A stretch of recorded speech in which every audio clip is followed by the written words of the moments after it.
Hello guys, this is Prashant from the tech book. तो आज मैं यहाँ पे आपको कोई लैपटॉप की डील्स नहीं बताने वाला हूँ, बल्कि आपको एक कंप्लीट लैपटॉप बाइंग गाइड बताने वाला हूँ। अगर आप एक लैपटॉप खरीदना चाहते हैं and you don't know where to start, तो ऐसे में ये वीडियो आपके लिए काफ़ी हेल्पफुल होने वाली है। एंड ऑब्वियसली अगर आप एक्सपर्ट हैं तो आप इस वीडियो पे आए ही नहीं होगे। तो चलिए बेसिक थिंग्स से स्टार्ट करते हैं। जैसे कि कंज्यूमर पॉइंट ऑफ व्यू से देखें तो budget and need.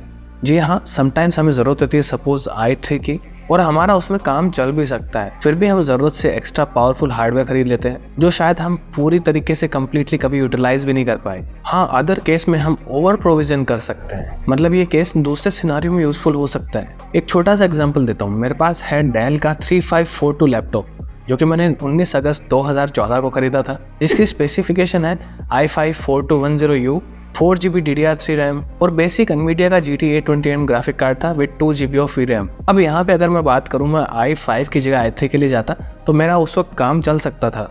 But honestly मैं बताऊँ तो मैं एक ऐसा यूज़र हूँ जो एक डिवाइस लेके उसको काफ़ी कंजर्वेशन के साथ में यूज़ करता हूँ, बहुत ही केयरफुली यूज़ करता हूँ। तो इसी वजह से ये लैपटॉप मुझे अभी तक सर्व कर रहा है। प्लीज़ इग्नोर ये वाइट स्किन, ये लैपटॉप स्किन नहीं है, मैंने दीवार वाला वॉलपेपर इस पे चिपका दिया था। तो ये लैपटॉप मुझे अभी तक सर्व कर रहा है, ऑब्वियसली कुछ अपग्रेड्स के बाद में, जैसे कि मैंने इसमें SATA SSD लगा दी और रैम को बढ़ा के मैंने 8GB कर दिया। तो इस 10 साल के इतने लॉन्ग टर्म में मेरे लिए जो ये एक्स्ट्रा हॉर्स पावर मुझे i5 के साथ में मिली थी, ये मेरे बहुत काम आई। तो ऐसे सिनारियो में आप थोड़ा सा ओवर प्रोविजन कर सकते हैं। आप समझ गए होंगे मैं क्या कहना चाह रहा हूँ। चलिए इसी के साथ अगले पॉइंट की बात करते हैं। जब भी आपको लैपटॉप की ज़रूरत हो तो प्रोसेसर की बात करें तो सबसे लेटेस्ट जेन का जो प्रोसेसर है उसको स्किप करें, अगर लिटरली आप अपना पैसा सेव करना चाहते हैं। तो ये जो मैं पॉइंट बता रहा हूँ ये पहले इतना प्रैक्टिकल नहीं था, लेकिन स्पेशली इंटेल की 12th जनरेशन के जो प्रोसेसर आए हैं उनके लॉन्च होने के बाद में ये पॉइंट थोड़ा सा एक वैलिड हो जाता है। फॉर एग्जांपल एक लैपटॉप है इंटेल 1235U प्रोसेसर के साथ i5 12th जनरेशन, 48,000 रुपीज़ का मिलता है।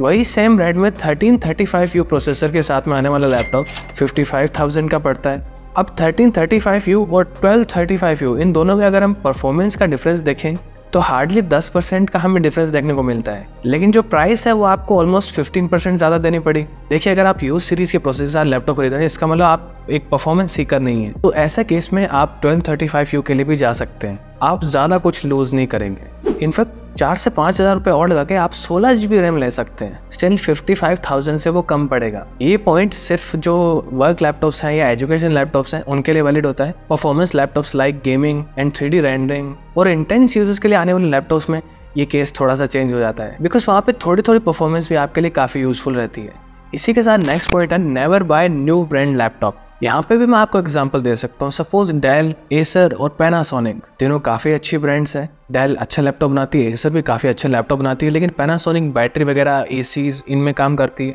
ये तीनों ब्रांड्स अपने अपने फील्ड में काफ़ी अच्छी है, लेकिन एक ये नया प्रोडक्ट निकालती है दैट डजंट मीन कि वो अच्छा होगा। थोड़ा सा पीछे चलते हैं, 2013-14 में बात करें तो ये तीनों ही ब्रांड स्मार्टफोन इंडस्ट्री में उतरे थे, लेकिन थोड़े टाइम के बाद में सब कुछ बंद। तो ऐसे में जिनके पास भी इनके स्मार्टफोन और एंड्रॉयड टैबलेट थे उनको बाद में ना तो प्रॉपर सर्विस मिल पाई और ना ही इनके प्रॉपर पार्ट्स। तो आप समझ रहे हैं ना मैं क्या कहना चाह रहा हूँ। जैसे अभी इन्फिनिक्स काफ़ी अच्छे लैपटॉप निकाल रहा है, इतनी अच्छा स्पेक्स देता है, जिसमें ये डेल, एसोस, HP वगैरह वो उस प्राइस में हमें ऐसा स्पेक्स नहीं देते। बट किसको पता है, जैसे OnePlus ने अपने टीवी डिसकंटिन्यू कर दिए थे जिनके अब पार्ट्स मिलना मुश्किल हो जाते हैं, वैसे ही इन्फिनिक्स अनाउंस कर दे कि हम अब से लैपटॉप लॉन्च नहीं करेंगे, तो उनके सर्विस और पार्ट्स मिलने काफ़ी मुश्किल हो जाएंगे। Dell, HP, Asus, Acer, Lenovo ये कम बजट में आपको पावर हाउस वाली स्पेक्स तो नहीं देते हैं, बट उनके प्रोडक्ट्स में आपको क्वालिटी देखने को मिलती है। वो एक R&D करते हैं, इस फील्ड में काफ़ी पैसा खर्च करते हैं, काफ़ी टाइम खर्च करते हैं सिर्फ लैपटॉप्स को डेडिकेटेड। सो इसी वजह से जो उन लैपटॉप्स की कॉस्ट है वो अपने आप बढ़ जाती है। अभी इनफैक्ट कलरफुल ब्रांड, अगर आपने नाम सुना होगा तो उन्होंने काफ़ी कॉम्पिटिटिव प्राइसिंग में लैपटॉप लॉन्च किए थे। और ऐसा नहीं, कलरफुल काफ़ी अच्छा ब्रांड है, ग्राफिक कार्ड, मदरबोर्ड जैसे बहुत सारे PC कंपोनेंट्स बनाते हैं। All I am saying is wait for 2 to 3 iterations of colourful laptops and let the market speak itself, आपको सब आइडिया लग जाएगा। इसी के साथ यहाँ पे एक्सेप्शन भी होते हैं कि don't go with brands name only. Yes, ये पॉइंट मेरे प्रीवियस पॉइंट को काउंटर करता है। सपोज डेल ने एक लैपटॉप बनाया काफी अच्छी रेगुलर स्पेक्स और वैसे ही क्वालिटी के साथ में, everything seems good right, but सिर्फ स्पेक्स सब कुछ डिसाइड नहीं करती। हो सकता है उसमें थर्मल मैनेजमेंट इतना अच्छा नहीं हो और उसी हीटिंग की वजह से परफॉर्मेंस भी डिग्रेड होती हो और बैटरी लाइफ भी। तो इसीलिए रिव्यूज भी जरूरी है, अपने हिसाब से डीपली रिसर्च करें और हो सके तो उसी स्पेक्स के साथ किसी दूसरे ब्रांड में चले जाएं, जैसे Asus, HP, Lenovo, Acer etcetera. अब चलिए बात करते हैं प्रोसेसर और उनकी कैटेगरी की। आप जब भी कोई लैपटॉप बाय करने जाते हैं, जैसे आप देखते हैं तो वहाँ पे एक प्रोसेसर का कोड नेम लिखा हुआ होता है। तो चलिए उसको ब्रेक डाउन करते हैं। तो यहाँ पे इंटेल में जो 12 है ये जनरेशन को बताता है, इसका मतलब ये प्रोसेसर 12th जनरेशन का है। और जो अगले डिजिट्स हैं वो बताते हैं कि ये कौन सी जनरेशन का, i3, i5, i7। हाँ, ये हमेशा इतना आसान नहीं है। आपको मैं एक और एग्जांपल देता हूँ, जैसे इंटेल का 1215U प्रोसेसर। अब यहाँ पे जनरेशन तो ठीक है, लेकिन 1 किसके लिए? तो ऐसे केस में सिर्फ गूगल पे सर्च कर लें, आपको आइडिया लग जाता है। और यहाँ पे एक इम्पोर्टेंट नोट, अगर आप अब लैपटॉप खरीदने जाते हैं तो 12th जनरेशन से नीचे के लैपटॉप आप नहीं जाएं तो अच्छा रहेगा, जो कि 2022 में लॉन्च हुए थे, क्योंकि यही प्रोसेसर मेजर लीप लेके आए थे परफॉर्मेंस में with P course and E course. Basically performance core काफी हैवी टास्क के लिए, और जो E कोर्स हैं वो बैटरी सेविंग के लिए जनरल टास्क को हैंडल करते हैं। अब बात करते हैं, अगर आप AMD के लैपटॉप के साथ जाते हैं तो वहाँ पे भी नेमिंग कंजक्शन थोड़ा सा ऐसा ही देखने को मिलता है। तो यहाँ पे जो पहला 7 है ये बताता है कि ये AMD 7000 जनरेशन का प्रोसेसर, और अगला जो 3 है ये डिजिट बताता है कि ये Ryzen 3 है। फॉर एग्जाम्पल जैसे इंटेल में i3, i5, i7, i9 देखने को मिलता है, वैसे ही Ryzen में Ryzen 3, Ryzen 5, Ryzen 7, Ryzen 9 देखने को मिलता है। और Ryzen में अगर आप लैपटॉप खरीदते हैं तो मैं सजेशन यही दूंगा कि 5000 सीरीज से नीचे मत जाएं, और हो सके तो 7000 सीरीज बाय करें। यहाँ पे मैंने जो ये दोनों प्रोसेसर बताए हैं, इनके लास्ट में एक अल्फाबेट है। यही लेटर डिसाइड करता है कि आपको किस कैटेगरी के वर्क के लिए लैपटॉप लेना है। चलिए आपको आसानी हो इसलिए हम 4 कैटेगरी अपने वर्क के हिसाब से डिसाइड करते हैं। तो सबसे पहले बात करते हैं बेसिक की। तो ये लैपटॉप्स मोस्टली यूज होते हैं कि ऑफिस वगैरह में या स्टडी के लिए, स्टूडेंट पर्पज के लिए। और इन लैपटॉप में मोस्टली हमारा गोल ये होता है कि ज्यादा से ज्यादा बैटरी लाइफ कैसे मिले। फिर आते हैं मीडियम पे। तो ये मीडियम वाला लैपटॉप है, ये बेसिक वाला काम तो कर ही सकते हैं, लेकिन अगर आप इनमें ठीक ठाक लेवल की एडिटिंग करना चाहें वैसे काम भी कर सकते हैं, कोडिंग एटसेट्रा ये काम भी कर सकते हैं। और इन लैपटॉप्स का मोस्टली जो गोल होता है वो होता है परफॉर्मेंस एंड बैटरी। अगली कैटेगरी में आते हैं परफॉर्मेंस लैपटॉप्स, जो कि गेमिंग, एडिटिंग इस तरह के काम थोड़े से अच्छे से हैंडल कर पाते हैं। और इन लैपटॉप्स का मेन टास्क होता है परफॉर्मेंस। बैटरी लाइफ आपको यहाँ पे अच्छी देखने को नहीं मिलती है। और फिर इनके ऊपर भी एक और कैटेगरी होती है जो कि मैं बोलना चाहूंगा अल्ट्रा परफॉर्मेंस, एक्सट्रीम लेवल की गेमिंग, हाई डिमांडिंग टास्क जैसे कि रेंडरिंग, वीडियो एडिटिंग, एंड यहाँ पे भी गोल होता है परफॉर्मेंस। अब बात करते हैं इन लास्ट वाले लेटर्स की। तो इंटेल में आपको कुछ ऐसा देखने को मिलता है U, P, H, HK और HX। सेम अगर राइजन में जाते हैं तो वहाँ पे भी कुछ इस तरह के सिमिलर नेम देखने को मिलते हैं, U सीरीज, H, HS और HX सीरीज। अब मैं सिंपली इन लेटर्स को इनकी रेस्पेक्टिव कैटेगरी में डाल रहा हूँ। तो बेसिक कैटेगरी में इंटेल और AMD दोनों की U सीरीज आ जाती है, और मीडियम जो कैटेगरी है उसमें इंटेल के P सीरीज तो आती है, लेकिन H सीरीज भी आती है, लेकिन विदाउट डेडिकेटेड ग्राफिक्स के। और वहीं AMD की बात करें तो H और HS सीरीज के प्रोसेसर आते हैं विदाउट डेडिकेटेड ग्राफिक कार्ड। फिर आते हैं परफॉर्मेंस वाली कैटेगरी में। तो यहाँ पे इंटेल में H सीरीज और HK सीरीज आ जाती है, और वहीं AMD के HS सीरीज के प्रोसेसर। ऑब्वियसली यहाँ पे आपको इनमें डेडिकेटेड ग्राफिक कार्ड देखने को मिल जाते हैं, for example NVIDIA, AMD etcetera. अब बात करते हैं लास्ट कैटेगरी की, अल्ट्रा की। तो यहाँ पे इंटेल के HX सीरीज के प्रोसेसर आते हैं, और वहीं AMD के भी HX सीरीज के। इस कैटेगरी में इंटेल की एक और सीरीज जुड़ जाती है जो कि लास्ट ईयर लॉन्च हुई थी, इंटेल की अल्ट्रा सीरीज। इस कोर अल्ट्रा सीरीज में i5, i7, i9 देखने को मिल जाते हैं। अब यहाँ पे इंटेल में अगर लोग कंफ्यूज हैं कि HK सीरीज कौन सी है, तो ये है तो H सीरीज ही, लेकिन K मतलब यहाँ पे ये प्रोसेसर अनलॉक्ड होते हैं, मतलब कि आप इनको ओवरक्लॉक भी कर सकते हैं। तो चलिए अब कोर अल्ट्रा प्रोसेसर की बात करें तो ये थोड़ी सी एक अलग कैटेगरी बन जाती है। लास्ट ईयर इंटेल ने 14th जनरेशन के कोर अल्ट्रा सीरीज निकाली है, और बात करें तो इनके जो नेमिंग कन्वेंशन है वो नॉर्मल इंटेल प्रोसेसर से थोड़ा अलग है, तो आप आइडेंटिफाई कर सकते हैं। अब इन प्रोसेसर की बात करें तो ये इंटेल की HX सीरीज जितनी परफॉर्मेंस को टारगेट नहीं करते हैं, बल्कि AI task, generative AI algorithm, इस तरीके के टास्क को ज्यादा अच्छे से परफॉर्म कर पाते हैं, क्योंकि इनमें आपको डेडिकेटेड एक NPU मिल जाता है, न्यूरल प्रोसेसिंग यूनिट, जो कि पहली बार इंटेल में देखने को मिलता है। एप्पल की M सीरीज के जो चिपसेट है उनमें पहले से देखने को मिलता था। और इन प्रोसेसर की बात करें तो आपको ये बेटर परफॉर्मेंस भी देते हैं, लेकिन उसके साथ ही आपको बेटर बैटरी भी प्रोवाइड करते हैं। इसी के साथ एक चीज की और बात करते हैं, अगर आप कंफ्यूज रहते हैं तो इंटेल Evo ये एक ऐसा प्लेटफॉर्म है जहाँ पे आपको ऐसे लैपटॉप देखने को मिलते हैं जो कि हाई परफॉर्मेंस, बैटरी लाइफ की आपको अच्छी देते हैं, fast charging, thin and light laptop होते हैं, और इनमें कनेक्टिविटी में भी आपको टॉप नॉच कनेक्टिविटी देखने को मिल जाती है, जैसे Wi-Fi 6E या Wi-Fi 7, Bluetooth 5.4, थंडरबोल्ट पोर्ट जैसे। ज्यादातर में Iris Xe ग्राफिक्स के देखने को मिलते हैं। तो ये गेमिंग को टारगेट करते हुए लैपटॉप नहीं होते। एंड ऑब्वियसली इन लैपटॉप की प्राइसिंग आप अगर सेम स्पेक्स के साथ आने वाले एक नॉर्मल लैपटॉप से देखेंगे तो 10 से 12 हज़ार का आपको डिफरेंस देखने को मिलता है।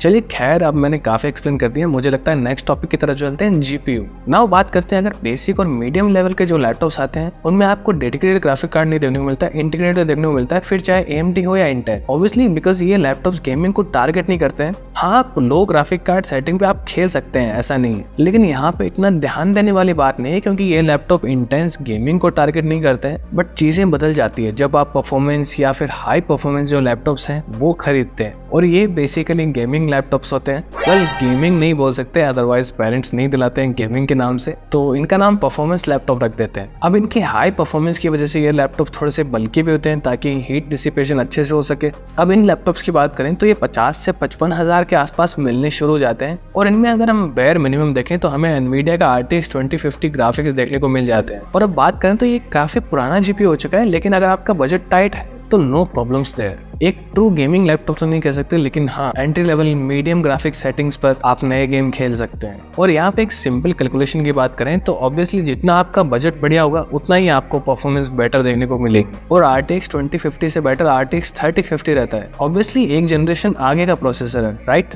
रॉन्ग।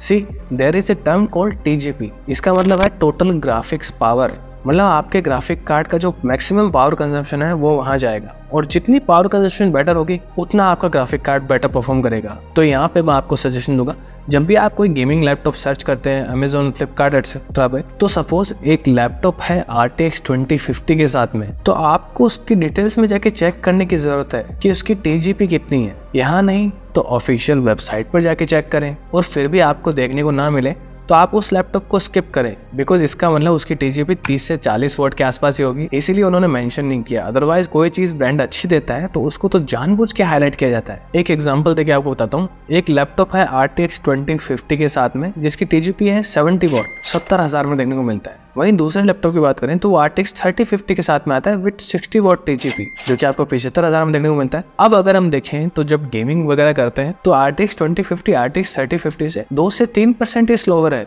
और सिर्फ RTX 3050 के नाम पे आपसे प्राइस भी ज्यादा ले ली गई। यहाँ पे आपको कंफ्यूज होने की जरूरत नहीं है, जस्ट इन दोनों का कंपैरिजन आप गूगल कर लें और वहाँ पे आपको आइडिया लग जाए कि कौन सा किससे बेटर है, और अगर बेटर है तो कितना बेटर है, कि एक्स्ट्रा जो पैसा आप खर्च कर रहे हैं वो वर्थ है या नहीं। तो इस बारे में प्रॉपर रिसर्च करें। और यहाँ पे इसी के साथ में एक और टर्म आती है VRAM। बेसिकली ये आपके ग्राफिक कार्ड में एक स्टोरेज है जहाँ पे टेक्सचर्स, ग्राफिक डिटेल्स वगैरह वो सब स्टोर होती है। So higher VRAM is better performance, specially अगर टाइट बजट में है तो ये मायने रखता है। और हाँ, अगर बजट का कोई इशू नहीं है तो ऑब्वियसली आपको टॉप नॉच स्पेक्स वाला लैपटॉप ही मिलेगा। स्टिल मेरा सजेशन है, अगर आपका काम 3D रेंडरिंग वगैरह होता है तो एटलीस्ट 6GB VRAM वाला ग्राफिक कार्ड खरीदें, जैसे RTX 3060 या 4060 एटसेट्रा।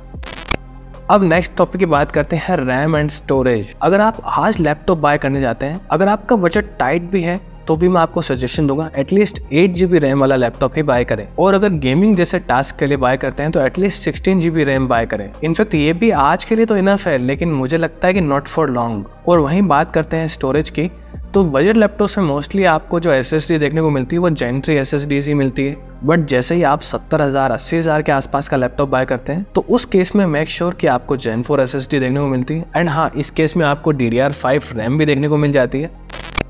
यही आता है नेक्स्ट चैप्टर, डिस्प्ले। डिस्प्ले के केस में काफी सिनारियोज आ जाते हैं। सबसे पहला है रिफ्रेश रेट। आजकल कम बजट में आने वाले भी जो गेमिंग लैपटॉप्स हैं वो मोस्टली हाई रिफ्रेश रेट की स्क्रीन के साथ में आते हैं, और अगर आप ये सोच के लेते हैं कि मैं हाई रिफ्रेश रेट पे गेम करूंगा तो ऐसे केस में प्लीज अपने जीपीयू पे भी ध्यान दीजिए, थोड़ा सा पावरफुल जीपीयू खरीदिए, अदरवाइज आपको उस हाई रिफ्रेश रेट का गेमिंग में कोई एडवांटेज नहीं मिलने वाला। अगर आपके लैपटॉप का जीपीयू इतना पावरफुल नहीं है तो आप 60 हर्ट्ज की डिस्प्ले के साथ भी जाएं तो आपको कोई लॉस नहीं है, क्योंकि आपका जीपीयू उतनी FPS पुश ही नहीं कर पाएगा, तो वो सेंस नहीं है। दूसरा पोर्शन है रिजोल्यूशन। मोस्टली ज़्यादातर लैपटॉप्स में आपको फुल HD रेजोल्यूशन देखने को मिल जाता है, लेकिन जैसे ही आप थोड़े से प्रीमियम या अल्ट्रा प्रीमियम सेगमेंट में जाते हैं वहाँ पे आपको 2K डिस्प्ले वैसे रेजोल्यूशन भी देखने को मिल जाते हैं। तीसरा पॉइंट है ब्राइटनेस। तो मोस्टली जो बजट लैपटॉप्स हैं या फिर जो मीडियम रेंज के लैपटॉप्स हैं उनमें 250 निट्स के आसपास आपको डिस्प्ले की ब्राइटनेस देखने को मिलती है, जो कि फेयर इनफ है। लेकिन जैसे ही आप 60,000 70,000 रुपये खर्च करते हैं, एटलीस्ट आप चेक करें कि आपको 300 निट्स के आसपास स्क्रीन की ब्राइटनेस देखने को मिलनी चाहिए।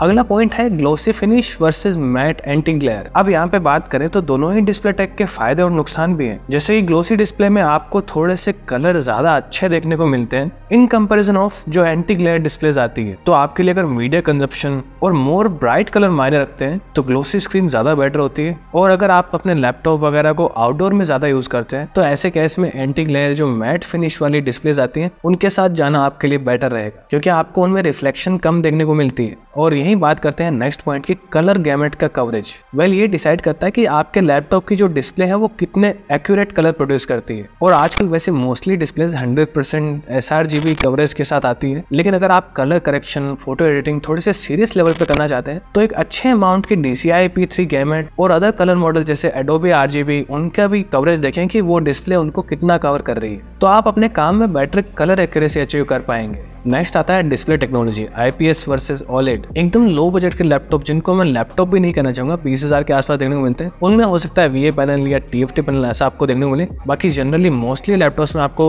IPS डिस्प्ले देखने को मिल जाती है। वहीं अगर हम देखें तो OLED डिस्प्ले देखने को मिलती है। तो obviously colour reproduction OLED display का काफी अच्छा होता है, कलर्स भी काफी पंक्चुए होते हैं, मीडिया कंजप्शन एक्सपीरियंस बेटर देखने को मिलता है। लेकिन ऑब्वियसली एक जनरल लैपटॉप से आपको 10 से 12,000 रुपए उनके ज्यादा पे करने पड़ते हैं। तो आपकी प्रायोरिटी अगर वो डिस्प्ले के रिगार्डिंग तो आप OLED डिस्प्ले के लिए जा सकते हैं। अब आते हैं लैपटॉप में डिस्प्ले की साइज। आपको मोस्टली 14 इंच, 15.6 इंच और 17.3 इंच ये स्टैंडर्ड है। आपको हो सकता है थोड़े से अदर भी देखने को मिले, बट मोस्टली ये साइजेस आपको लैपटॉप्स में देखने को मिलती है। इसी के साथ आते हैं अगले टॉपिक की तरफ, कीबोर्ड्स के बारे में बात करते हैं। तो जैसा मैंने अभी डिस्प्ले की साइज बताई थी, उसके अकॉर्डिंग आपके कीबोर्ड की जो कीज हैं वो भी मैटर करती है। जैसे कि आपको 14 इंच के जो मिनी लैपटॉप्स आते हैं उनमें न्यूमेरिक कीज देखने को नहीं मिलती, स्पेशली अगर आपके लिए वो मैटर करती है। मेरे लिए पर्सनली न्यूमेरिक कीज काफी यूजफुल रहती है। वही बात करते हैं 15.6 इंच, ये सबसे स्टैंडर्ड है, मोस्टली लैपटॉप इसी साइज में आता है। इसमें आपको फुल साइज कीबोर्ड देखने को मिल जाता है। वही 17.3 इंच की जो स्क्रीन के साथ लैपटॉप आते हैं उन लैपटॉप्स में आपको फुल साइज कीबोर्ड देखने को मिल जाता है